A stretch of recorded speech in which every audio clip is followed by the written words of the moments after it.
and Marge Fenelon are members of the Family Institute from Illinois.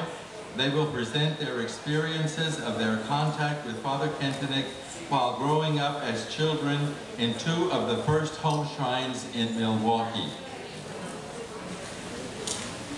They will relate how the unique and beautiful impulse of the living shrine came to be, how it integrated into the home shrine, and its deep impact on their and their families' lives as they sought to live the Nazareth family ideal. So without further ado, Mike and Marge Fenelon.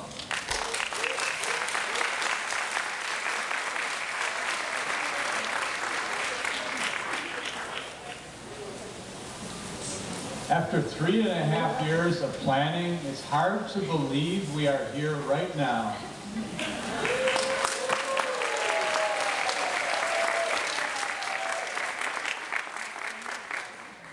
It is our great honor to be with you, and we thank you from our hearts for being here with us.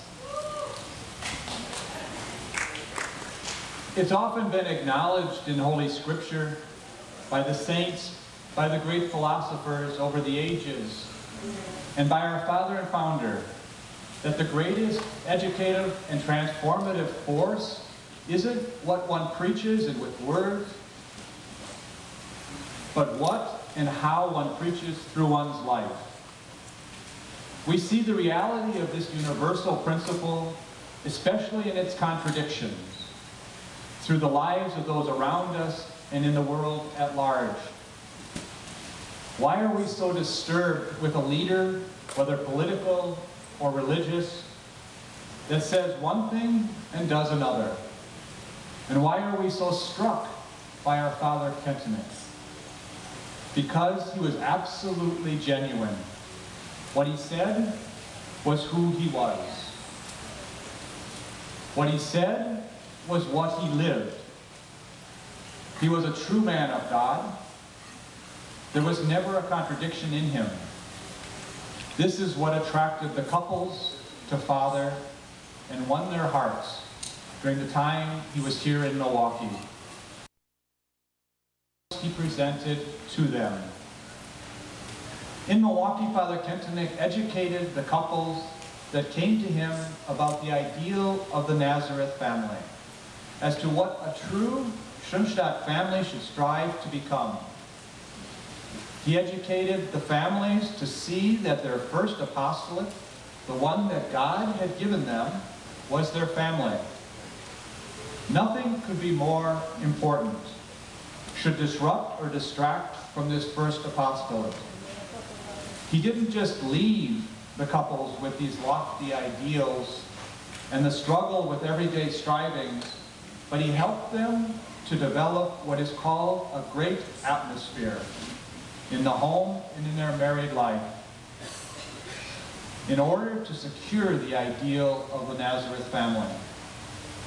With the many pressures of the secular world all around us, we need this great atmosphere in our homes to counteract the increasingly, almost irresistible negative pull, so that true education and formation can occur in the home shrine to prepare parents and children to be strong, firm, and free priestly personalities, able to go out and change the world. This creation of a great atmosphere captivated our parents in the early 1960s when they came into contact with Father.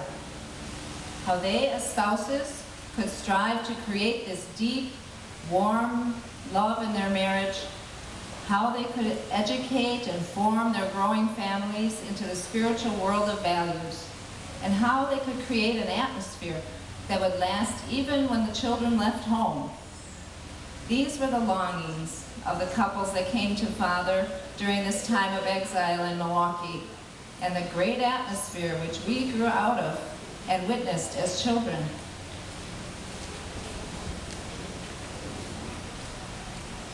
Now we would like to share with you some of the experiences we were blessed to have with Father as our Father. A true gift of divine providence was given to the families of Milwaukee. 14 years of life with our Father. Through Father's love and example, he offered us his children an education. All that was necessary was an open mind and heart. By the genuineness of his being, he drew us to himself and opened up to us a whole new world, a world of the great atmosphere of the Homeshrine.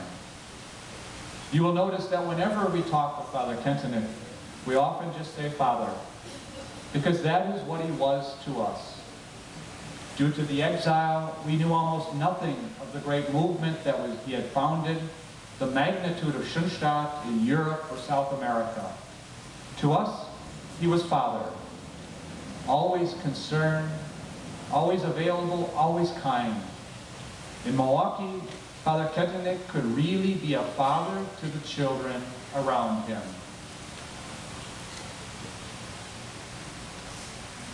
Father Carlos Boscom, who many of you heard about this morning, and many of you may have known in Argentina, and here in Milwaukee and New York, and Puerto Rico. He told us and others many times that you really don't know someone until you know their name, their face, and their home shrine.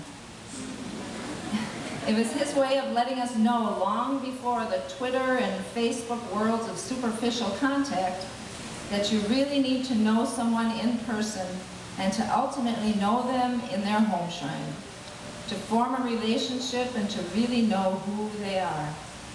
So this is our family in our home shrine. Our daughter Sarah is 34 years old and lives in Milwaukee and owns her own business as a massage therapist and is praying for someone to share her life of faith with. Our son Stephen is 30 years old, married to Mary almost 3 years ago, and they have our little grandson James, almost 1.5 years old. And they just told us recently that we're going to be grandparents again in December.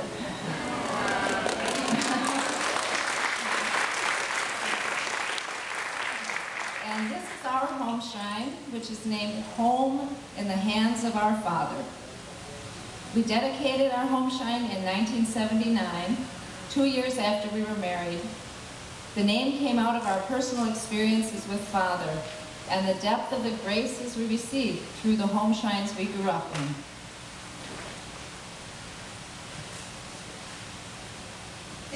This photo was taken of my family with Father on November 27, 1964, when he came to our home for one of the celebrations of our home shrine. I am the oldest of 12 children, 8 of which you can see in the photo there. My family came into contact with Schoenstatt in 1960. My parents were a good Catholic couple, married in 1953, raised in Catholic homes, and educated in Catholic schools. My father was an English teacher at the Catholic high school in Milwaukee and was very active in the parish through the Legion of Mary. This meant he was out many of the evenings of the week with work at prayer meetings or visiting people in their homes to share the faith. And on weekends he would visit elderly homes and sometimes assist them in getting to Mass. This left my mother with a difficult task of caring for, at that time, 6 children, pretty much alone. Although what my father was apostolically doing was good, it was causing a severe strain on their marriage. It was at this exact time that Father came into their lives. In my father's visits around the neighborhood, he came in contact with the Schoenstatt sisters, who were teaching at St. Philip Neri School near where we lived. He had tried to convince them to join the Legion of Mary. And they tried to convince him to join Schoenstatt.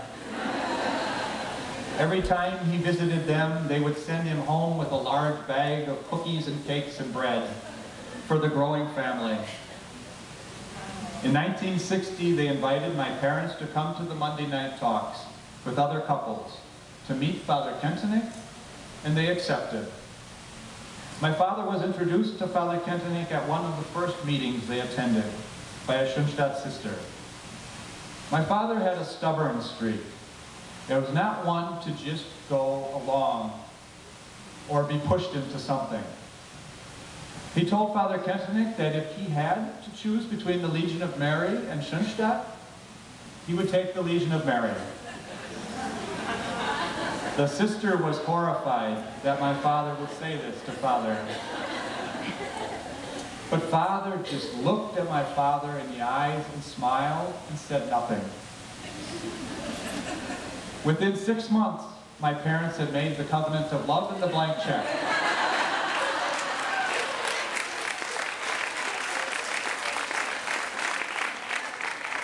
And a year later, the inscriptio. Obviously, Father had totally won their hearts. This photo was taken in 1959, before the official foundation of the Homeshrine. There was a crowning stream among the families, and Father came to crown the Blessed Mother in our home. When my father and mother first met Father, they were young parents. Here are, you see, 6 of the 7 children in our family. And my father was also very busy outside the family with work and then many other activities, such as a choir, different church meetings. And this again was difficult for my mother. I remember back then, as a little girl of 5 years old, seeing and hearing my mother cry at times. And sometimes, this leaves a great impression on a little child. It was at that time that my parents began looking for something in their spiritual lives for both of them and for the family.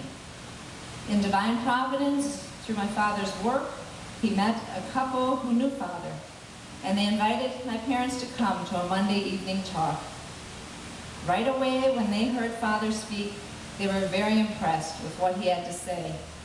Never before had they heard any priest or anyone else ever speak about all the spheres of marriage and family life the way he did. He spoke to them about the family being their first apostolate, that the family should be most important in their lives. It should be the center of their concern. Father helped bring our family home together, united both physically and spiritually. My parents met Father in March of 1958 and already made their covenant of love on June 1st of that same year, only 3 months after having met Father. He could see the open hearts, the need for the Blessed Mother's motherly care and education to transform the hearts of these parents so that the children would grow in this atmosphere of love. I was old enough to remember, now as I look back, the real change that took place in my parents after Father came into our lives. Though life was never perfect, there was a greater peace, a more joyful atmosphere in our home. Those couples who first began meeting with Father were known as the pioneer couples. They were mostly a little older, and their children were not so young anymore. Some had grown and were already leaving the home. These were simple, ordinary people seeking a life of faith. Though Father could not organize Schoenstatt while he was here in Milwaukee, he spoke with the couples about Schoenstatt's spirituality, about the covenant, the graces of the shrine, the life of faith, and many other topics. When our parents arrived in the late 1950s and early 1960s, they were couples with younger children, and Father called these new couples the new babies of the family. Father immediately changed the topics of his talks to include a deeper understanding of marriage and couple life, marriage intimacy and communication, the importance of the family and the education of children. Through this time came the beginnings of the Homeshrine development. In 1962 and 1963, the stream of the living shrine began with these younger families, and then the Homeshrine. With the great question that 2 of the mothers asked Father, Could the Blessed Mother really come down into our homes like in the shrine? Father recognized the great need in their hearts. They felt at a loss of how to educate their children in the faith, how to bind the family together spiritually. And we've seen this morning the amazing holy history of the Homeshrine as we trace the finger of divine providence through time. That vision of Father, the seeds planted long ago as early as the pre-founding document, then blossoming further in the letter of Santa Maria, where he said to take the picture of the Blessed Mother into the home, and therefore making the home into a little shrine. And then we see Father patiently waiting. We often ask ourselves what our lives would have been like if Father Kentenich had not come to Milwaukee, if this hadn't been the path of divine providence. We know that many lives, and especially our own lives, and the life of our families, would be very different today.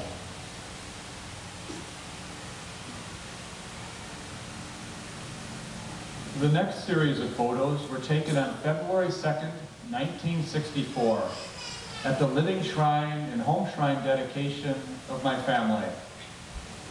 As we mentioned in the Homeshrine history presentation by Victor and Olga Alegria this morning, in late 1962, the final stages of the Homeshrine development, which took place here in Milwaukee, came about with the idea of the Living Shrine, starting to take shape in the families. It was the unique pre-development of the actual Homeshrine foundation. During this time, Father had the opportunity to work closely with the families and observe their daily lives, their marriages and family life, as he introduced them into the world of Schoenstatt values and ideals. He was the confessor and spiritual director of a number of them, so he knew intimately their challenges. The Living Shrine presented a beautiful means of binding the family together in a deeply spiritual way and into the Schoenstatt world. It concretely expressed one of Father's central themes of creating a great atmosphere in the home in which all could find a place and be loved unconditionally through a deep and warm bond of love. It was a practical and livable means of growing into a deep attachment to the shrine, to God, and the Blessed Mother.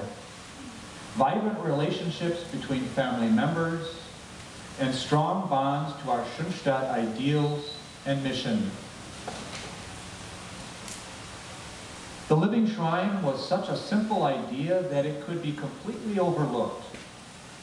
However, it is obvious from the prayers Father prayed at the Living Shrine dedications that it is a deep and profound act, that it held significant consequences for the future of the individuals and the families. And what is this idea? Each member of the family chooses a symbol from the shrine, to be formed by that symbol, to become that symbol. In this way, they become a living shrine that guarantees the striving of the home shrine and attaches the family members deeply to the original shrine and the home shrine. It was very interesting a few years ago, after giving a presentation such as this, someone pointed out that we did not say that we choose a symbol, but that we are a symbol. We had not noticed this before in our language, but that is the reality and the ideal of choosing a symbol. That we actually become, in a sense, the symbol, through its ability to be integrated into all facets of our life. We had a beautiful experience in Chile after a presentation such as this. A man told us he was a graphic artist. He made his living by making ideals come to life through symbols. He had never thought of the idea of the Living Shrine.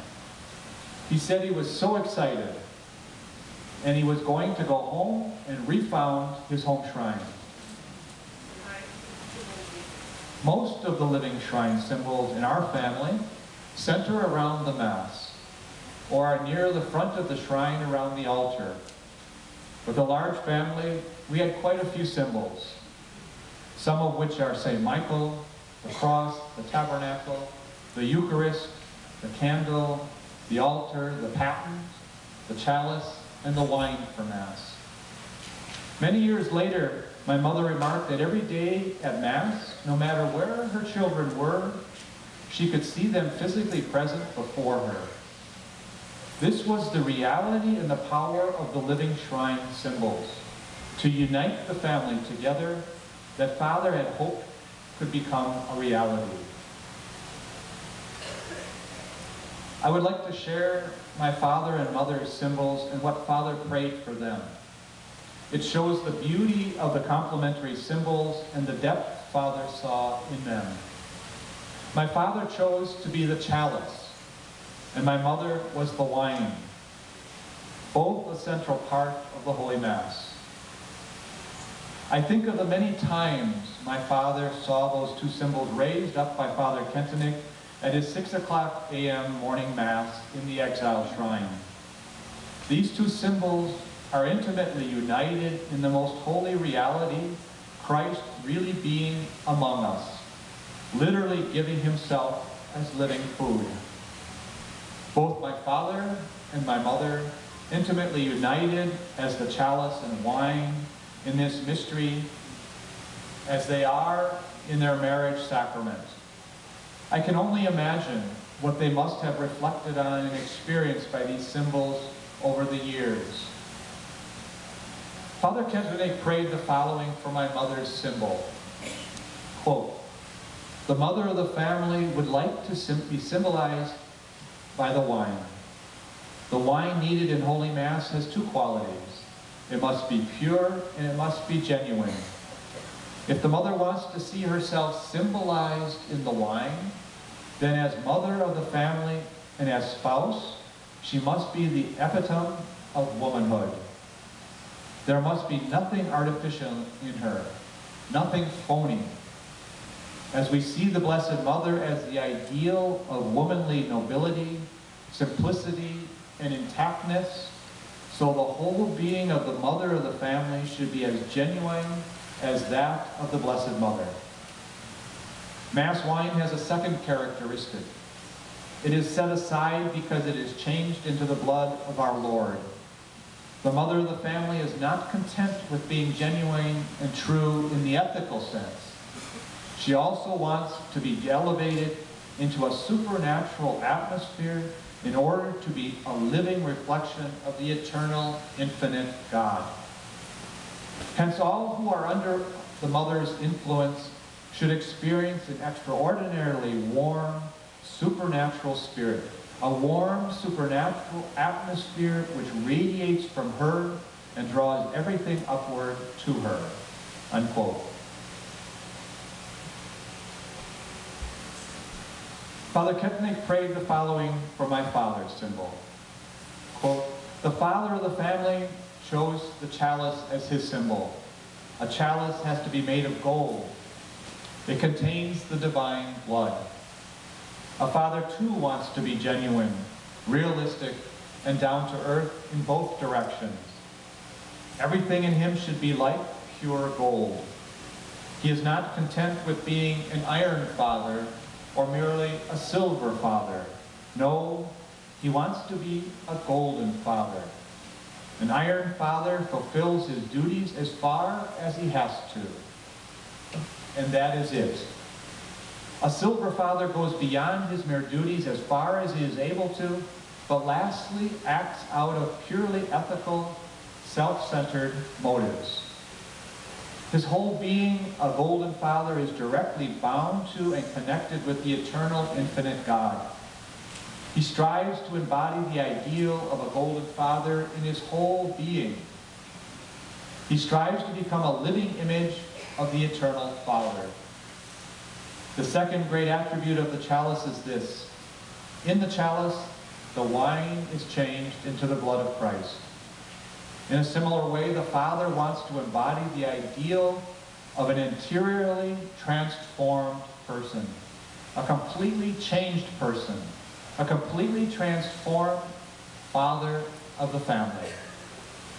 By transformation, by a moral miracle, the father of the family should become to be completely at home in the supernatural world, unquote. How deep these words are. They weren't given to theologians or Schoenstatt fathers or sisters, but to a simple couple striving for holiness with all of the realities and needs of a large, growing family, and living fully in the world.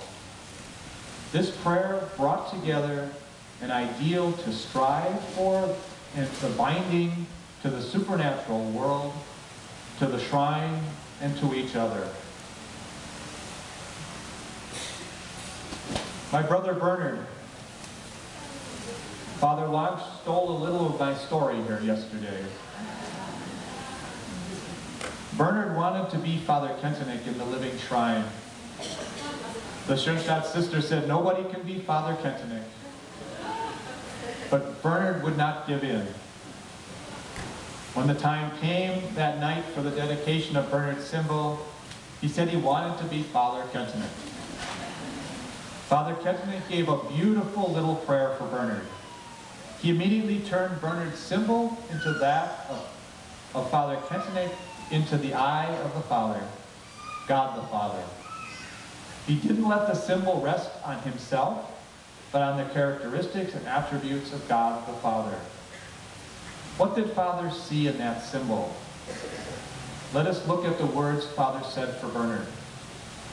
Quote, "Therefore we ask you, dear Mother, thrice admirable and Queen of Schoenstatt, see to it that in his own way Bernard writes all of the interests of this small family deeply into his heart and gives his entire strength for it. The family might have ever so many concerns, whether they be illness in the physical sense or inner difficulties, or whether they sooner or later there's sin and wants to interfere in the paradise of the family. The Father eyes take note of all these things time and time again. Take care that all difficulties will work out for the best of each individual. That is to say, the Father always has to help along that his family becomes an ideal family. As to Bernard, this presupposes an extraordinary, heroic selfishness, unquote. Selflessness. Totally wrong word. And this to a 5-year-old boy. Father was binding each member of the family to God and to one another through the symbols. He had no way of knowing that my father would die very young, and the children, like Bernard, would have to shoulder additional responsibility. These words were prophetic for our family. You may ask, can a 5-year-old choose a symbol and have it mean something later in his life? We believe the symbols have the ability, through the grace of the Homeshrine, to influence one's life, or at least to be present in the subconscious way to help influence one as they grow. Bernard is one of the most fatherly men I know, other than my own father. He married Marge's youngest sister, Barb, and they have 11 children. He is a man of extreme calm, patience, kindness, and prayer. He has given up pretty much all of his personal hobbies and always there for his children and his wife. Outside of his work, they are his world. In the end of the evening, as Father was about to leave, Bernard gave Father his hat. Father took it and put it on Bernard's head. We like to think that Father was saying to Bernard, you chose a good symbol.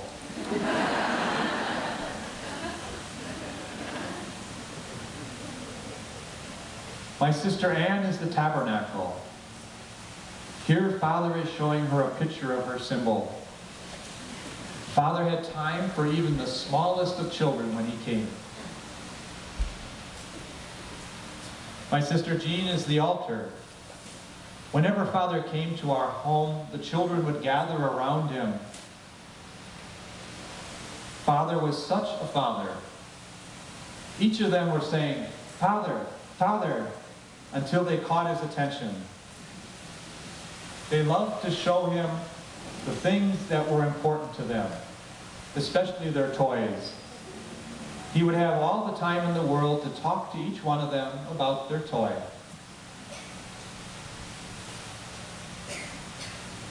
One of those toys especially caught Father's eye. We had a puppet show at home, and one of those characters was the devil.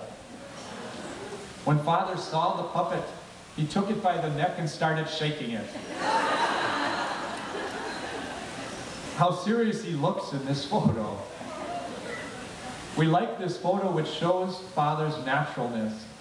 Even in the playful way, he was educating the children about the realities of the supernatural world.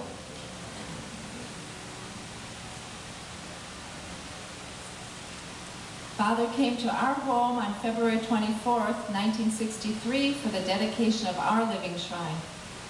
Our family knew Father over a 7-year period, from 1958 to 1965. The children grew. Father told the parents, when you have small children, you have small problems. When you have big children, you have big problems. And Father spoke with our parents about their teenagers and how the teenage years can be the loneliest time in a person's life and could be even lonelier than being in prison. He helped them as parents in the difficult time of the 1960s, which was a time of rebellion against authority in the United States, especially against parental authority. And it was the beginning of the sexual revolution, which affected many hearts. Through Father Kentennick's guidance, my parents were able to create an atmosphere to help navigate those stormy seas. Father tried to help the parents educate their children in inner freedom as they grew older, how not to force them, but to draw them in with a life of atmosphere of love and joy. Father came 6 times to our home shrine and 4 times to Mike's, almost all for the celebrations related to the home shrine. He waited for us to ask, and then he would come.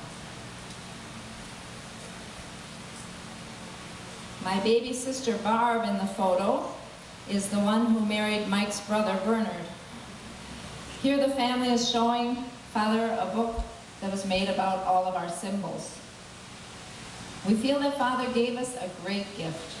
The living shrine unites us. It gives us attachments in a homeless world. Every time we go to visit the shrine, we can see all of our family members there before us. And it is a way to unite our hearts across the miles, even into eternity. The living shrine symbols can help to shape and form life. The symbol can play a great role in the discovery of our personal ideal. This has been the case in my life. I have chosen the sanctuary lamp as my symbol, and this symbol has grown very dear to me and has helped me discover and form my personal ideal, growing and deepening throughout my life and continuing to grow. My father chose to be Saint Peter in the shrine, the key. These are some of the words Father spoke in our living shrine prayer for my father. He prayed, quote, "Let the father of the family truly be a second Peter, like Peter, who is his place on the altar of the shrine. In the church, Peter is the bearer and the custodian of the key. In a similar way, let the father of the family also see and fulfill his task better every day. By his word and example, he wants to open up heaven for every member of the family. What the Apostle Paul said in general, your citizenship should be in heaven, applies in a very special way to the father of the family. He is only able to be the custodian of the key and lead his family to heaven to the extent that he himself lives in heaven with all his heart and soul." Unquote. My mother is the cross. Father prayed to our Blessed Mother for my mother, quote, "She wants to be the living cross of the family, which also holds a place of honor in the shrine. Teach the mother to hang on the cross as often and as many times as there are members in the family. The words of our Lord that he said about himself and his own cross, about his crucifixion, should also apply to the mother of the family. When I am lifted up on the cross, I will draw all things to myself. The mother of the family has to prepare herself that the children will grow up. She has to expect that the children, like so many young people their age, will sooner or later cut the apron strings and go their own way.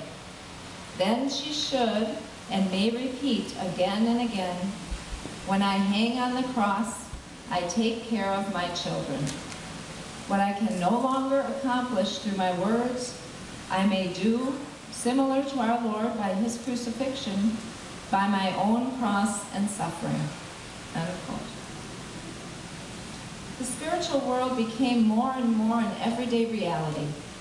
We have seen and lived this reality. Through all the challenges of life, and there have been and are many, the living shrine with the life of the symbols gave a foundation and anchor. As I mentioned with my father and mother, Father prayed a special prayer for each of us in our symbols. My mother felt how important these words of Father were, and she typed them on a special card for each of us, words for us to live by. My older sister chose to be the bell in the shrine, the bell in the bell tower. Several years after she was married, she moved to Alaska, far away from all her family here and all that she was familiar with. This was very difficult for her, and she felt the natural loneliness of being far away. She meditated on how she was the only member of our family who chose a symbol from outside the shrine. But now, whenever we hear a bell ring, we think of our sister. And when we would take my parents to the shrine, even in their last years, when they would go with their walker and their wheelchair, they would always have to ring the bell for their daughter and say a prayer for her. I still do this now, and I tell her that I ring the bell and pray for her in the shrine. And this brings her near and gives us both great joy and comfort, knowing we are united spiritually in the shrine. When Father was here in Milwaukee, the Homeshrine became a reality in stages. It began with the Living Shrine stream, and then came the dedication of the Homeshrine, and then later the naming of the Homeshrine. This photo was taken when Father came for the naming of our Homeshrine. The name my parents chose for our Homeshrine is Confidencia Heroica, heroic confidence. Later, after Father left Milwaukee, they added in the spirit of the Magnificat. And this is the shrine you see here. We, the children, saw our parents live out of this ideal. We saw this being deeply lived in our parents' souls. These ideals became part of the very air we breathe, the great atmosphere we lived in, and still have a huge influence on our lives. One of my younger sisters has had many difficulties throughout her life. And for most of her life, she did not really feel at home in the world of Schoenstatt. She had difficulty with many things having to do with Schoenstatt. But the one connection that she always held on to was her symbol, the candle. This was her one contact, her one attachment to our Schoenstatt world. She would always remember that she was the candle and that she needed to bring light to the world around her, and she would try to do this. Sometimes we cannot see the graces working in our lives until many years later. 4 years ago, now in her 50s, she finally felt drawn to dedicate her home shrine. She felt the need of our mother's presence in her home, in her life. This actually took place the year that my parents both died. She chose the name, the ideal of her home shrine, One Heart. She feels the powerful graces that help to root her in her faith and keep her strong through all the many difficulties that life continues to hold for her. She tells me often how often she runs to our mother in her shrine and finds peace there, united in one heart. We watched our parents growing more deeply in their symbols. Mom and Dad, and one of my brothers in particular, felt very strongly about the importance of the living shrine, and they talked often about it, feeling the need to share it. I would like to share one example of the importance of the living shrine in our family. It's a story of one of my brothers who had a serious nervous breakdown in his late 20s. It's a story that he feels compelled to share, and I will read it in his own words. Quote, "In my own experience, the living shrine is invaluable. It has given me a point of contact with the supernatural world and has deepened my love for all that is sacred within the church, within the depths of our Catholic faith. The idea that each person chose a symbol came very naturally to our family. It wasn't something that was only for the children, but for the parents as well. And as Father prayed a simple prayer for each person and their symbol, he spent more time on Dad and Mom than he did on each of the children. This to me shows the importance of childlikeness before the Father. Simple, humble childlikeness, especially on the part of the mother and the father. If I were to tell you how my life progressed from the time of this living shrine dedication until this day, there would be many blank spaces. The road I traveled was that of many young people growing up in these difficult times. My life and soul hovered many times at the edge of the abyss. What saved me? The living shrine. The further I would go from the realization of my ideal and my symbol, the more my parents would grow closer to their own symbol and their ideal. My brothers and sisters, too, were united in a very special way, and we knew one another as brothers and sisters normally do, but also through our symbols. There is a spiritual sense of togetherness that crosses many miles, boundaries, and differences. Our citizenship should always be in heaven, St. Paul says. We need in our time something to draw us there. The home shrine in its living dimension can be that icon that draws us upward, heavenward, always higher, until we reach the goal of our journey." End quote. If you remember Father's words about my parents' symbols, my father being St. Peter, the key, opening the gates of heaven for the children by living in heaven with all his heart and soul, and my mother, the cross, hanging on the cross and suffering for each child in need. They truly took their symbols to heart. And as you can see, and probably all know, just having a home shrine does not mean that we always live in the clouds, that it will be like heaven on earth, even when you have a home shrine that was blessed by Father himself.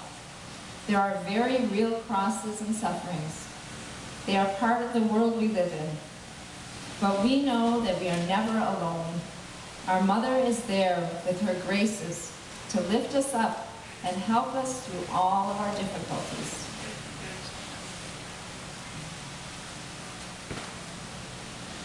Through the grace of the home shrine, Father gave our families new life. My father had a special relationship with Father Kentenich. It was that of a son to a father. My father had a difficult relationship with his own father. His father had several nervous breakdowns, and the family life was difficult. My father left home as soon as he could. With Father Kentenich, he felt he had found a real father. How it was to be truly loved by a father. How it was to be a true son. And how to be a true father for his own children. Every morning before work, my father would go to Father Kentenich's Mass at 10 minutes to 6 in the morning at the Exile Shrine.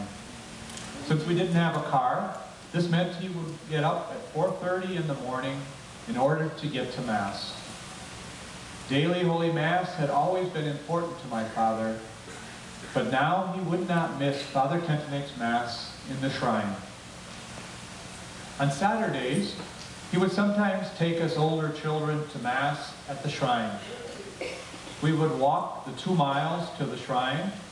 Along the way, I remember my father would sing the Magnificat in Latin, and we would play games to keep ourselves occupied and entertained. After Mass, we would go to Father's office.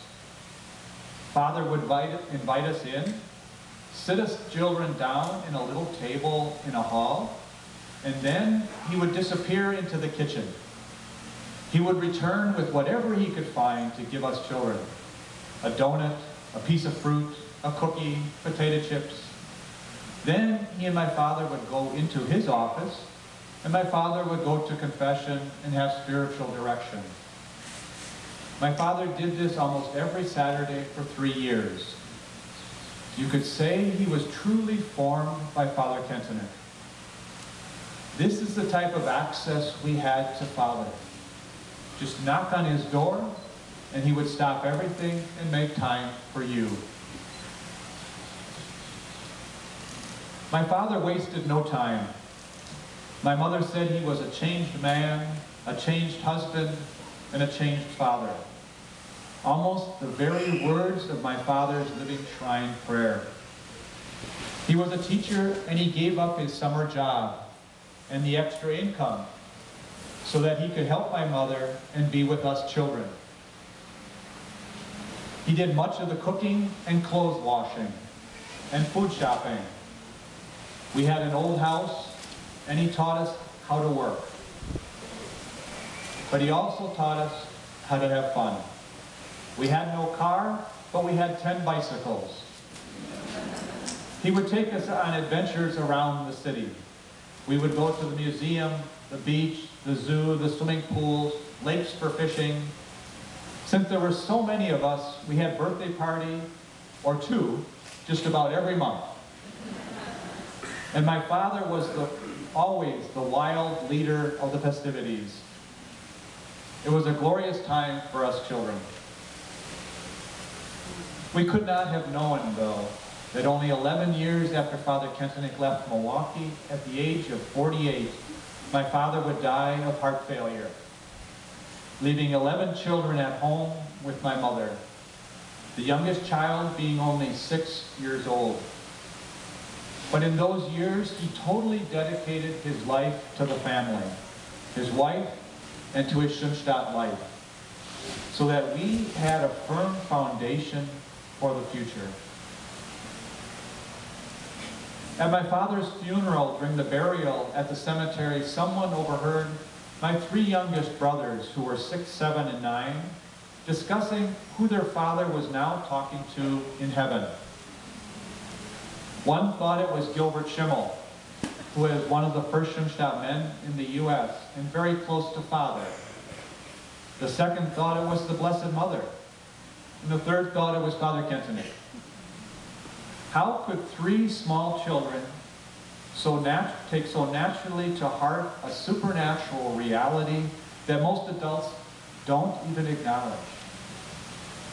It is explained by 2 stories. When my father was in the hospital after heart surgery and was hooked up to many monitors and tubes, one of the Schoenstatt fathers came to visit him. My father asked him, "Have you ever seen the heart of the Blessed Mother?" The Schoenstatt father looked at him a little quizzically, not quite comprehending what he was getting at. My father simply pointed to the heart monitors above his bed and the blue line tracing the heartbeat across the screen. He said, "There is the heart of the Blessed Mother." For him, the covenant of love, exchange of hearts, was so real as the bed he was lying on. This was the atmosphere my parents strove to create and surround us with in our home shrine. After numerous trials of growing up in our family, with many of the same struggles that happen in most families today, the loss of faith, divorce, education difficulties, after many years, all 12 children are now practicing Catholics, which is very unusual in our country. Through all of the years of raising the children on her own after my father's death, the life my mother had created with my father and the home shrine were her anchors.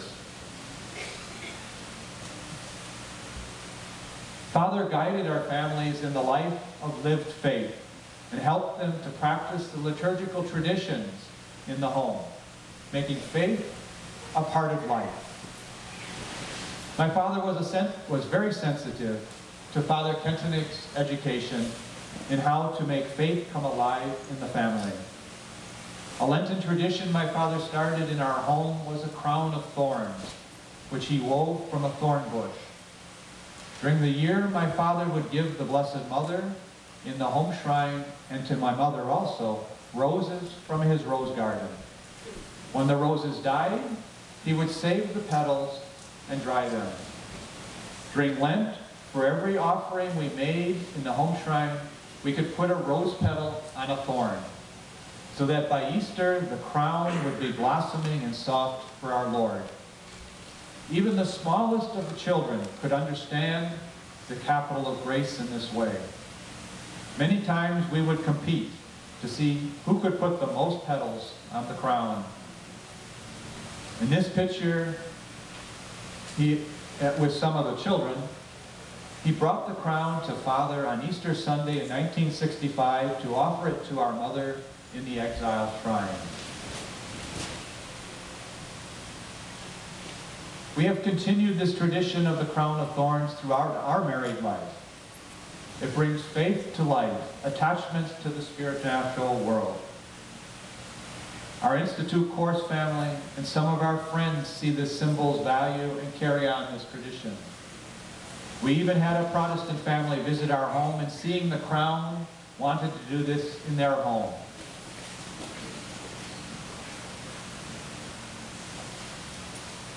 We were blessed to have Father visit our home shrine the night before he left Milwaukee for Rome. This was the evening of September 15, 1965. Father was able to visit 2 home shrines that evening, and we were fortunate that one of them was ours. The news that Father was leaving was all very sudden, and when everyone heard this news, which was a sad moment for Father's family here in Milwaukee, they wanted him to come and visit them one last time. My parents had invited Father sometime before to come to our home shrine that evening to accept their Joseph Angling Act and to dedicate our family as a living kingdom of the Father. When they learned that he was leaving the next morning, they didn't think he would be able to come. However, Father kept his appointment with us. The telephone was ringing frantically throughout that evening. However, we never answered it. Looking back at those photos, we see the quiet reserve of Father praying with us that evening for a long time in our home shrine. We imagine him offering all that was to come there into the hands of his mother. We see the calm reserve of his being, his deep attachment to our mother, and her loving care for him, and his deep faith in divine providence, there in our heroic confidence home shrine. After being given the opportunity to work so closely with families here in Milwaukee, we feel that Father's decision to keep his appointments and come to 2 home shrines on his final night showed the importance he placed on marriage and family life and this new inbreak of the divine with the home shrine. This is what he had poured so much of his heart and soul into for the past 14 years. For our parents, the home shrine was, and still is for Mike's mother, truly the center of life. All life revolves around it and is nourished through it. It's a joy to see the uniqueness of each home shrine, as individual as each and every person and family, and the unique graces that flow from it. Here we see once again my parents' home shrine, Confidencia Heroica, in the spirit of the Magnificat. Their faithfulness in their shrine never ended. Through all the difficulties, until their dying day, they prayed and offered all there for their children and grandchildren. And the fruits of their faithfulness are evident as this life carries on. Out of their home shrine, 6 new home shrines have grown. We can see the graces of heroic confidence pouring out into these new shrines. Confidence in the Father's loving providence, will of our Father, one heart, home in the hands of our Father, star of the sea, hope of the future, behold your mother in confident surrender, as we live out of the graces of our own home shrines.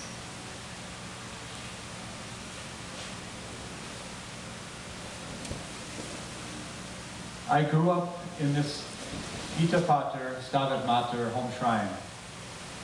The Yes Father, Mother standing beneath the cross shrine. As I look back, I can see how prophetic the home shrine name was for my parents and how they lived it out. They could not have known that my father would die so young, leaving all of the children to the sole care of my mother.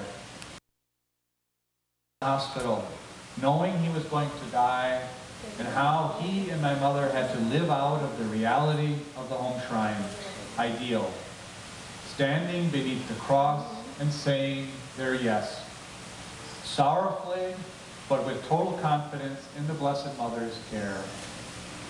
Here in the home shrine is where the spiritual roots of the great atmosphere had grown deep. This then allowed the children to fly away, and yet know they always have a home in the heart of this shrine.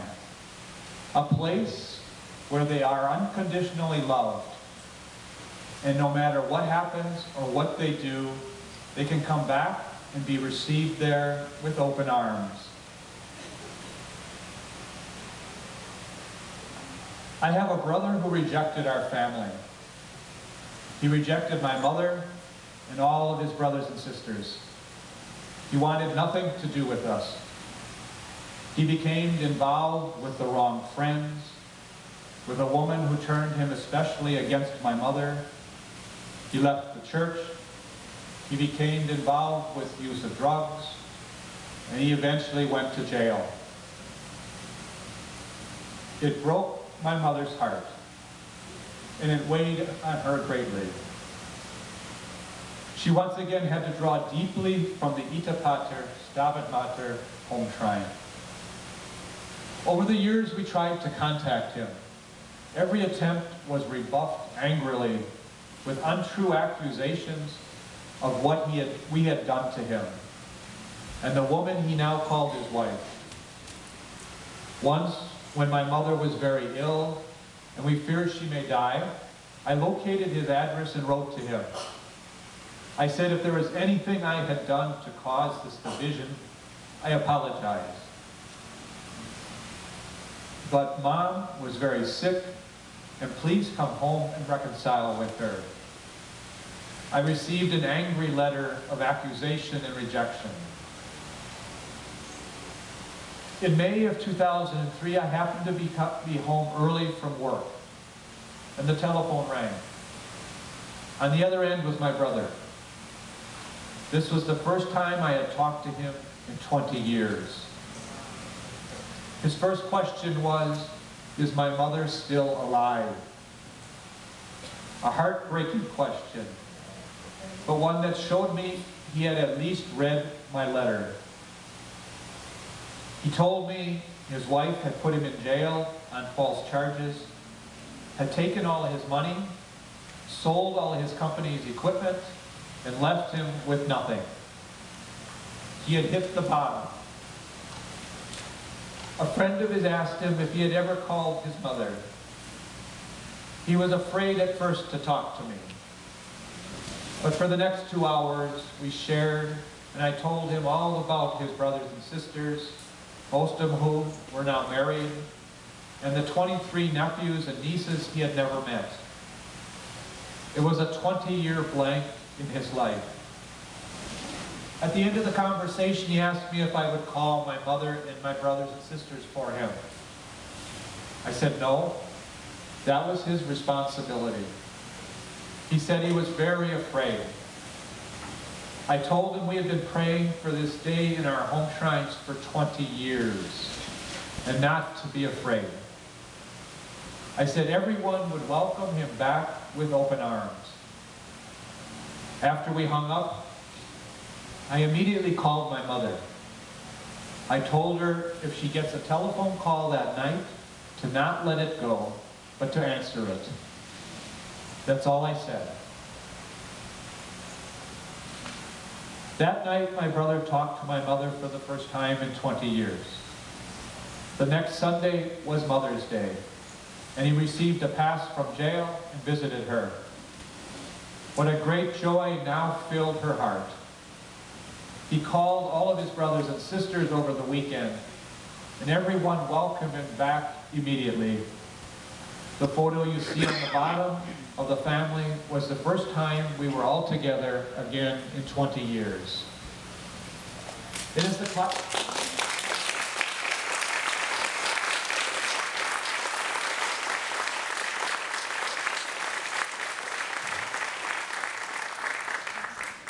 classic story of the prodigal son, with one exception. All of the brothers and sisters welcome him back with no resentment. It is a beautiful witness to the power of the home shrine and the great atmosphere it creates. Any difficulty of marriage and family life that any of us face can be accepted and offered to the capital of grace, and then helped and overcome with the graces from our MTA through our active and fruitful home shrines. When we were in Brazil recently, someone asked me for an example of how my symbol of St. Michael had come alive for me. As I was thinking about how to answer, it came to me that the prodigal son story of my brother was just such an example. Father Ketenik said in the prayer for my symbol that St. Michael protects the family from the devil and drives evil out of the family. He also is the protector of the Eucharist. I had the strong desire over the years to bring my brother back to the family, and especially to rid him of the evil that was corrupting him. My brother's symbol is the Eucharist. Of all of the telephone numbers his friend could have found, of any member of our family, he called me. After reflection, I don't believe this was a coincidence, but the hand of divine providence. My mother continues to live in the reality of the Ita Pater Stabat Mater home shrine, taking all of her children, her 39 grandchildren, her 7 great-grandchildren, and all of our needs there. Through this powerful gift of grace and the supernatural world that Father opened up in our family, my mother was able to not only survive the raising of the children, especially through those many teen years by herself after my father's death, but she had been able to help lift each of the children in their own originality and help them through the difficulties of the modern world. One of the beautiful things you see is how the home shrine can carry on throughout the generations. From our parents' 2 home shrines, ours was born with the ideal home in the hands of our Father. With our uniqueness, our own personal ideals, and our mission brought into its creation. Now, a new home shrine lives and continues on through another generation. As the 3rd generation, our daughter Sarah had her own home shrine dedicated in her apartment in 2006. Her home shrine name and ideal is the cause of our joy. And this past February, she crowned the Blessed Mother there.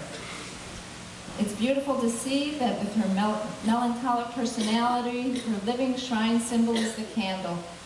It balances out her inner meditative side with the outward desire to show the inner joy she lives, especially living out the ideal of her symbol in a dark and hurting world. And then what a joy it is to see how her Homeshrine name complements her symbol perfectly. The Blessed Mother brought Marge's parents, who were 90 and 91, to live with us in 2008 when they needed to be cared for full-time. Father Carlos Boscamp used to tell us, we don't move, the Blessed Mother moves, and we follow. As you can see, the Yank Homeshrine came to our home, and they followed. We now have 2 Homeshrines in our home. This is the one you see here up on the stage. We only had 1 year together before they both passed away within 2 months of each other. It was a beautiful year as we witnessed this frail couple living their covenant of love in serenity, as they obviously knew the end of life was approaching. It was a year of seeing their daily living as they quietly prepared a holy Schoenstatt death. They invited the parish priests to come and hear their monthly confession and bring communion. They would meet with the priests in their Homeshrine, where they were witnesses to this lived spiritual reality. They still practiced their Schoenstatt hour as faithfully as possible. We would see the door of their apartment close and hear the conversation in the Homeshrine. A while later, the door would open when they were done. This life was a beautiful witness for all of the family who gathered at our home and in the Homeshrine throughout the year. Both of them died a holy death in their Homeshrine in our home. It was an incredible experience for Marge and me, for our children and the whole family, and a witness to the parish priests. For us, it was a gift to be able to extend our hand to them and walk with Father in their last days of their lives. One of our parish priests, who was from Nigeria, was especially touched. He gave Marge's mother the last rites a few hours before she died, and he spoke with her. He said it was incredible to experience such a holy death. He said this wasn't common in his ministry. In fact, we were told by a friend that at his Mass at the parish the following Monday, after Marge's mother died, he gave his homily on what it meant to die a holy death, and shared what he had just witnessed. Through the gift of Father that Father gave them of being rooted so deeply in the heart of our mother and her son, they could live in the rich Homeshrine atmosphere of divine providence to the end. They could enter the gates of eternity literally through the door of their Homeshrine. Heroic confidence in the spirit of the Magnificat. Immediately after Marge's father's death in June of 2009, we returned home from the funeral. All of us, of course, were sad, and we received this picture in an email from a family in Madrid, Spain, in their Homeshrine. They are members of our family institute, as were Marge's parents also. In the email, they said they had been praying for Marge's mother and the family. You can see the picture under of the previous photo of the Yanks in their Homeshrine, taped below this family's MTA picture. They had received it as a part of our Christmas letter. Marge's mother smiled and just said, "They have not forgotten us." Although the family from Spain had never met the Yanks, they were united with them spiritually as a family of families, across the ocean, through the Homeshrine. In a special way, during this Jubilee year, we thank Father and our Mother for the gift of the Homeshrine.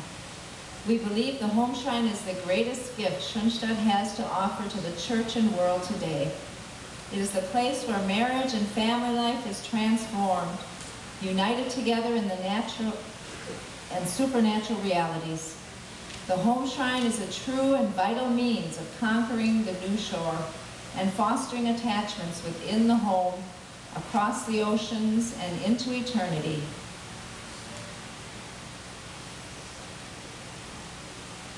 This picture was a gift of divine providence to symbolize the fatherhood of Father Kentenich with us, his spiritual children. I still remember the day that this picture was taken. It was a bright sunny day in May 1963 when I was 8 years old. People had come to meet Father and look at a piece of land they hoped would be the land for the future international shrine. This shrine, but not this land. Sometime during the walk, I must have been up near Father and he took my hand. I have to confess that I actually don't remember that moment, but I would imagine we did exchange a few words. A few years ago, a Schoenstatt sister, who was present at the time, told me why Father took my hand. She explained that it was because the ground was uneven and he wanted to steady himself, but he didn't want to take the arm of an adult. So I must have been nearby, and he took the hand of a child. It gives a beautiful meditation on how we don't only need Father, but that he needs us to be his children in his hand to accomplish our Schoenstatt mission. Marge and I call this our passport to the world. We have been invited to speak in different places throughout our Schoenstatt world because of this photo. I used to be embarrassed to speak about this picture. I thought that there are many other people who can witness to Father better than the remembrances of an 8-year-old boy. I came to gradually see that people attach themselves to this photo as a way of attaching themselves to Father. One experience in particular brought this understanding to me. In 1998, Marge and I were in Rome for the first meeting of the movement with Blessed John Paul II. There was a young woman and her grandmother there representing Schoenstatt from Brazil. We happened to be sitting next to each other waiting for the Holy Father to arrive, and we were talking. The grandmother suddenly became aware that I was the little boy in the picture with Father, and she just started crying. Her granddaughter explained to me that this was her grandmother's favorite picture of Father, which she had in her home shrine, because she saw herself in the place of that little boy. And she was walking in the hand of Father. This touched me deeply and will remain with me forever. People could see themselves in place of that little boy. They may never have known Father personally, but through me and this picture, they could experience Father and place themselves in Father's hand. For me, this is a very humbling experience to be able to be used as an instrument in this way. People don't know the joy and the strength they give us by allowing us to share these experiences from Milwaukee with them. It is a special gift for us to be able to share this legacy with others, to experience our Father through the mission of the Homeshrine, home in the hands of our Father. Through our Homeshrine, we want to create the great atmosphere in our homes and marriages, so that in the reality of this grace, we may help form ourselves and our children, and that all who encounter this atmosphere may be transformed. We want to go out and change the world through the gift to the church for the renewal of marriage and family life. Let us take Father by the hand as his children and confidently walk with him to build together a new world through the Homeshrine with our Mother Thrice Admirable, Queen and Victress of Schoenstatt. Thank you.